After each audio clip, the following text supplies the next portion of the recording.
So the two exercises I'd like you to complete in between your rounds of your hang is a abdominal exercise to help to teach us how to really embrace the core, because what the key thing is with pull-ups is this core tension. So if you're hanging around like a wet lettuce, it's a lot harder to hold, to pull yourself up if you're loose in the body than it is if you're nice and tense.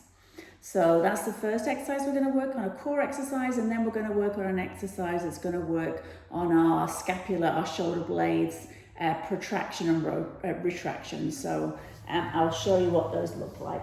So when I was up demonstrating the hang, I cued you to take a 360 breath and then brace your core. So I'm just going to go over that while we're on the floor, just to make sure everybody is on the same page with what I mean by that. So when I'm talking about 360 breath, I'm talking about breathing into my chest, under my armpits, my back as well, so all around through the core as well. So if we're thinking of this as being a barrel and with tops and bottom and sides, I'm breathing into that whole area.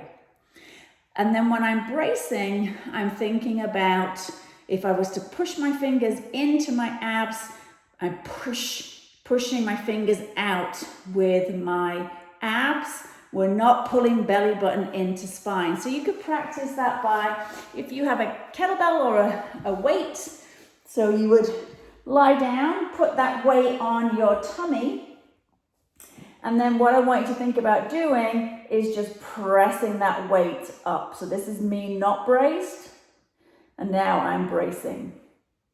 And that bracing should feel like it's coming out to the sides, tight in the front and in the back. I'm not pressing my back down, it's just this whole, all around my core feeling braced.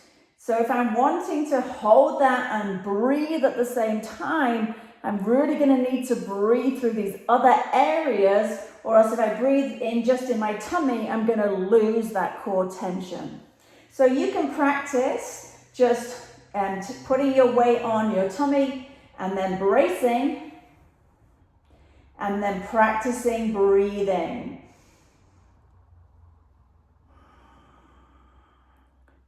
So the weight should not come up and down as you breathe. It's hard for me to talk and do that. You'll see the weight wobbling around, but you get the idea of just holding that nice and still, and then breathing into all these other areas that you have in your lungs, from your diaphragm all the way in this big space here to utilize that space.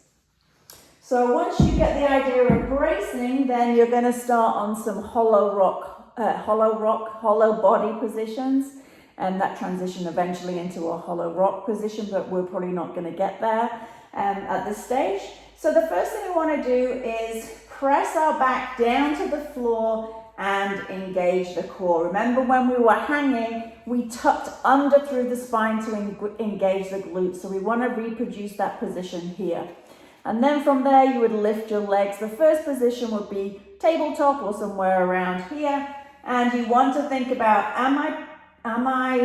is my back flat against the floor? I'm not pushing down. I'm just now bracing the core and feeling a little bit of flattening of the back down to the ground. So then we're going to layer on some arms. So if your legs are already shaking when you're in this position, then that would be position number one. Number two, we're going to layer in some upper body. I'm going to take my chin into my chest, and then I'm going to lift my shoulders towards my legs. So a lot of people make the mistake of lifting up. Instead, I want you to think about curling in and holding there. And then I'm actively reaching with those arms, nice stiff arms like you would have if you were hanging.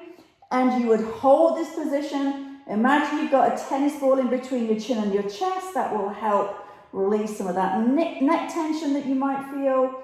And you would hold this for 30 seconds. If by 20 seconds you can't keep going, let the head lower down and continue for the remainder of the 30 seconds. So then how we progress this exercise, so over time, if that gets easy, you start to straighten the legs out and then lower them down to the floor to make it harder. So from here, we would then extend, point the toes, nice strong legs. And remember, we want that full body tension. And then if that gets too easy, then you start taking the legs a little bit lower to the floor, lower, lower, lower. You probably won't want to go lower than like a 10 to 15 degree angle off the floor. You wouldn't, you're not going to be down here all of a sudden. So once you can maintain maybe 15 degree angle off the floor, then and only then do you layer in the arms. So then the full body position will be legs out, back down to the floor, and then arms up by your ears. And I really want to think about pressing that back down to the floor. If you feel any arching in your back in any of the progressions, you have lost your brace, and all that strain is just going in through the lower back, which is really not helpful and is going to cause a lot of problems in the long run. So my advice would be not to progress these too quickly. Feel really strong in one progression before you move on to the next progression. It's better to do an easier progression with control, being able to breathe, not shaking, than to kind of be white knuckling through the position. You really want to own and feel confident in that position. So you're going to hang for 30 seconds or max time. Then you're going to do your hollow rock hold for 30 seconds. And then you're going to add some work on our shoulder blades. So retraction is the shoulders coming back and down, and then protraction is the shoulders rounding. So we're going to use a band to do that. You'll put a band, you can choose whichever resistance is going to work best for you. And again, to progress this exercise, you will progress in terms of tension on the resistance bands. So all you're going to do is have the band around your wrist, arms stay above chest height, and then you're going to think about initiating the movements from the shoulder blades, not the arms. Pull the shoulder blades together, and then let the shoulder blades separate. So I like to breathe in, breathe out, and squeeze the shoulder blades towards each other. Breathe in and let the shoulder blades relax. So again, as you get tired, you might start to go with the arms because that's really easy, but you want to be really strict with yourself. So you should see my this motion happen first in my shoulder blades before my arms start to move. So initiating from the shoulder girdle, not from the arms. So you'll do 10 to 15 reps of these scapular retraction and protractions to finish the set. So just to recap, you'll hang for 30 seconds, you'll do your core hold for 30 seconds, then you'll do 10 to 15 reps of this, and you'll repeat that 5 times.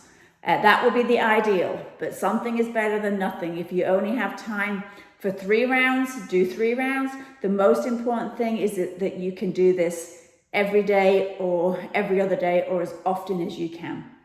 Any questions? As always, please reach out, and I'll be back again next week with progressions on week 2.